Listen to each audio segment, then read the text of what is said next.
next thing I want to talk about is why is it so important to consider carved instruments instead of pressed instruments? And the answer really is in the wood grain itself. So I want to show you this instrument right here. This one I actually chopped up as in a class one time, specifically to show a school district of teachers what a bass bar was. A lot of people had never seen a bass bar. And I said, really? You've been teaching for 30 years. I can't believe it. And they haven't, so it's no big deal. So I just pulled the top off this piece of junk violin.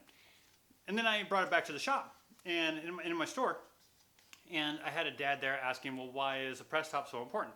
And so I showed this to him. I said, look, here is a press top. And if you look at the grain on this instrument, you can actually see how over here the grain's going right straight up and down. And do you see how it bends right here? Do you see how it rolls over? Let me get the light on that just right. You see how the grain actually tips over? It tips to the side here like this. It tips over, and then it comes back up straight. And over here, you can see how it actually starts to tip over again. And then over here on the very end, you see how it rolls back around. So when I cut this thing in half like this, all right, so I'm cutting the bottom off this thing, and I can actually see the wood grain. You can see how all of this has shifted, how it all used to be right straight up and down. But because we bent some of it in half, some of that has tipped off to the side. So here's why that's so important.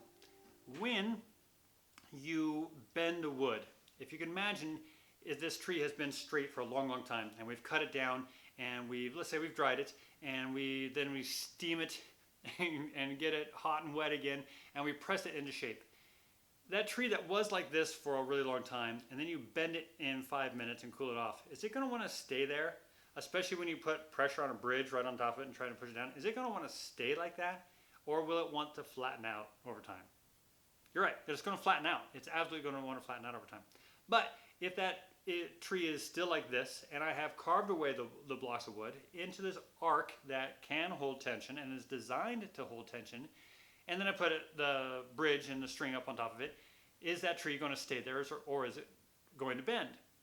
It is a lot more apt to stay right where it is rather than bending. And that's a really good thing. That means the sound quality of your instrument is going to stay big. As soon as that top flattens out, all the sound quality of your instrument goes away. It sounds dull and airy and it doesn't project into the hall at all. But when you've got that curve in the top, oh, that's when the magic of this instrument really starts to come alive. The instrument becomes an amplifier of that string vibration rather than a deadener to it. So because that grain structure is straight and has just had some of it removed, that's why a carved instrument is so much stronger than a pressed top instrument that was forced that way in a matter of minutes.